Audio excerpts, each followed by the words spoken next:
में निकाय चुनाव के बीच मुख्यमंत्री योगी आदित्यनाथ का बयान सामने आया, जिसमें उन्होंने कहा है कि न अब उत्तर प्रदेश में कर्फ्यू है, न दंगे हैं, सब चंगा है। इसी पर बातचीत के लिए हमारे साथ समाजवादी पार्टी के राष्ट्रीय महासचिव स्वामी प्रसाद मौर्य मौजूद हैं। सर, निकाय चुनाव है, तमाम पार्टियों की अपनी अपनी तैयारियां हैं। मुख्यमंत्री कह रहे हैं कि अब सब कुछ ठीक है, न कर्फ्यू है, न दंगा है, सब चंगा है। किस तरह से देख रहे हैं सीएम के इस बयान को? अब अपनी झूठी वाहवाही लूटने के लिए अपनी हाथ से पीठ थपथपाए, ये बात अच्छी नहीं है। सही बात तो यह है कि बड़े पैमाने पर बेरोजगारी है, नौजवान बेरोजगारी का दंश झेल रहा है, महंगाई चरम पर है, बेतहाशा हर उपभोग करने वाली वस्तुओं के दाम आसमान पर हैं। उत्तर प्रदेश में छुट्टा जानवरों का आतंक अलक्ष्य है। किसानों को लाभकारी मूल्य दिलाने की वादा करने वाली सरकार लाभकारी मूल्य तो नहीं दिला पाई। अलबत्ते आज जब भी धान और गेहूं की फसल तय होती है तो क्रय केंद्र नदारद हो जाते हैं। बिचौलियों के माध्यम से औने पौने दामों में उनको अपना धान और गेहूं बेचना पड़ता है। वहीं पर जीएसटी के दुरुपयोग की घटनाएं आम हो गई हैं। बड़े पैमाने पर जिस तरीके से लघु एवं मध्यम व्यापारियों को जीएसटी को धन उगाही का माध्यम बनाया गया, उससे पूरे प्रदेश का व्यापारी अपने को ठगा महसूस कर रहा है। आज भाजपा सरकार को खुद न कानून व्यवस्था में यकीन है, न न्यायपालिका में यकीन है। इसीलिए दो अपराधियों को मरवाने के लिए इस भाजपा सरकार ने 3 नए अपराधी पैदा किए हैं। तो जो नए अपराधी पैदा कर रही है वो अपराधियों को सफाया कैसे कर सकती है?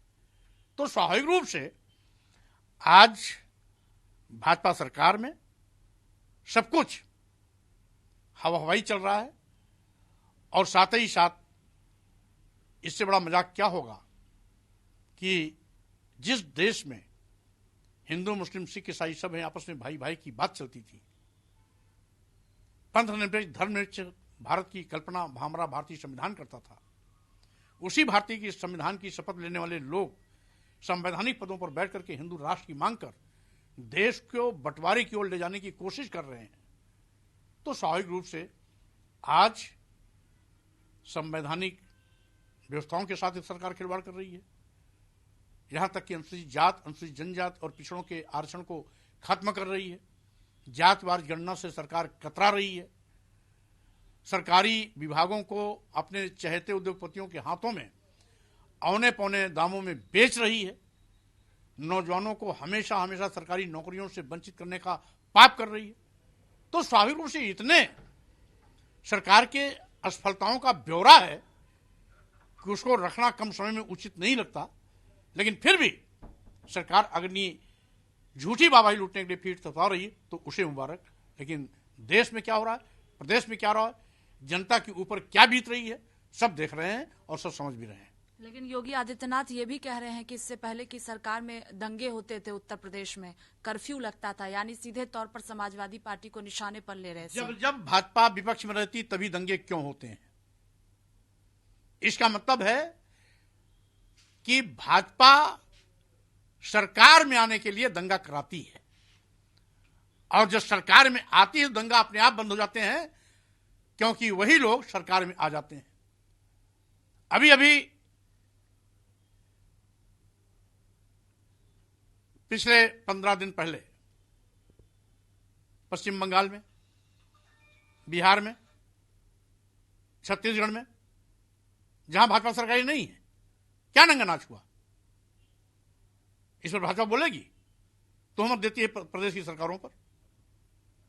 अगर इसकी सही मायने में जांच करा ली जाए तो उसमें भाजपा, उसके अनुषंगिक संगठन और आरएसएस का हाथ दिखाई पड़ेगा। अपने आप इनकी पोल पट्टी खुल जाएगी। इसलिए प्रधानमंत्री बनकर के, मुख्यमंत्री बनकर के प्रवचन देना बहुत आसान है, लेकिन प्रैक्टिकल में उसे करना बहुत कठिन होता है। इसलिए झूठी वाहवाही लूटने के लिए सरकार कुछ भी अपनी पीठ थपथपा ले, लेकिन जनता इनके इरादों को अच्छी तरह समझ रही है। इसके साथ ही सर, जिस तरह से बिहार के मुख्यमंत्री नीतीश कुमार विपक्षी दलों को एकजुट करने में जुटे हुए हैं, समाजवादी पार्टी के राष्ट्रीय अध्यक्ष अखिलेश यादव से कल लखनऊ में मिले, इससे पहले ममता बनर्जी से मिले, राहुल गांधी से मिल चुके हैं, जातीय जनगणना के मुद्दे पर कांग्रेस पार्टी कहीं ना कहीं समाजवादी पार्टी के साथ दिख रही है, लेकिन बसपा कहीं नहीं दिख रही है। कैसे साथ लेकर 2024 में आप लोग एकजुट होंगे? अब हम तो केवल यही चाहेंगे कि जिस तरीके से संविधान प्रदत्त आरक्षण अनुसूचित जात, अनुसूचित जनजाति और पिछड़े वर्गों का छीना जा रहा है, आरक्षण को शून्य कर खत्म करने की कोशिश की जा रही है। वोट लेने के लिए भारतीय जनता पार्टी इन्हीं दलितों, आदिवासियों, पिछड़ों को हिंदू कहती है, लेकिन सत्ता में आने के बाद यही दलित, आदिवासी, पिछड़े भाजपा के दुश्मन बन जाते हैं। सत्ता में आने के बाद भी अगर इनको हिंदू समझती तो शायद इनके आरक्षण के साथ खिलवाड़ नहीं करती, इनके आरक्षण को खत्म नहीं करती, इनके आरक्षण के साथ धोखा नहीं करती। तो स्वाभाविक रूप से आज संवैधानिक अधिकारों का हनन हो रहा है। यही नहीं, आज भारतीय जनता पार्टी देश के सारे सरकारी विभागों को एक एक करके अपने चहेते उद्योगपतियों के हाथों में बेचकर देश के नौजवानों को भविष्य में भी सरकारी नौकरियों से वंचित करने का पाप कर रही है। संविधान खतरे में है, लोकतंत्र भी खतरे में है, क्योंकि लोकतंत्र को कमजोर करने के लिए विपक्षी पार्टी के नेताओं के खिलाफ ईडी, सीबीआई, इनकम टैक्स का बड़े पैमाने पर दुरुपयोग किया जा रहा है। उनकी जुबान को बंद करने की कोशिश की जा रही है। हिटलर शाही के रास्ते पर चलकर के लोकतंत्र को कुचलने का दुस्साहस किया जा रहा है। देश को बंटवारे की कोशिश की जा रही है, क्योंकि हिंदू राष्ट्र की मांग करना देश को फिर से बंटवारे की नींव को डालने का काम भाजपा कर रही है। सरकार को ऐसे दुस्साहस से बचना चाहिए और विपक्षी पार्टियों को एक होकर के संविधान, लोकतंत्र, देश को बचाने के लिए एक साथ खड़ा होना चाहिए।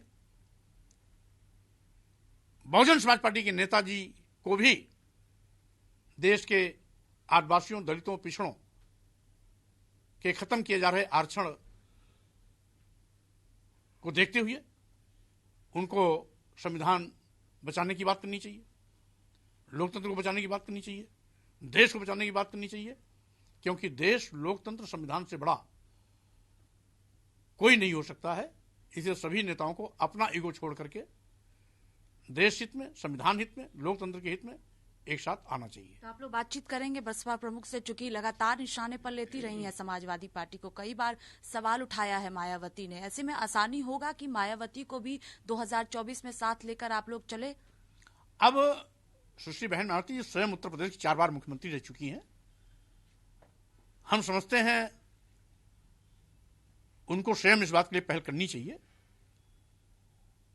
अच्छा होगा कि जिस समय दलितों, पिछड़ों का आरक्षण खत्म किया जा रहा हो, उनको दलितों और पिछड़ों के आरक्षण के समर्थन में आना चाहिए। जिस समय संविधान का मजाक उड़ा करके हिंदू राष्ट्र की बात करके हिंदू, मुस्लिम, सिख, ईसाई सब आपस में भाई भाई की बात को तार तार किया जा रहा हो, उनको राष्ट्र की एकता के लिए साथ आना चाहिए।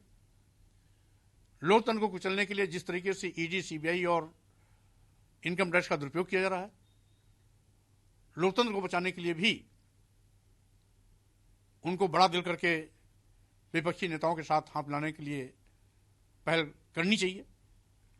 हम समझते हैं 4 बार की मुख्यमंत्री रही सुश्री बहन मायावती जी कोई न कोई सकारात्मक कदम जरूर उठाएंगी। बहुत शुक्रिया बातचीत के लिए। कैमरा पर्सन रोहित के साथ स्वाति पाठक, भारत समाचार, दिल्ली।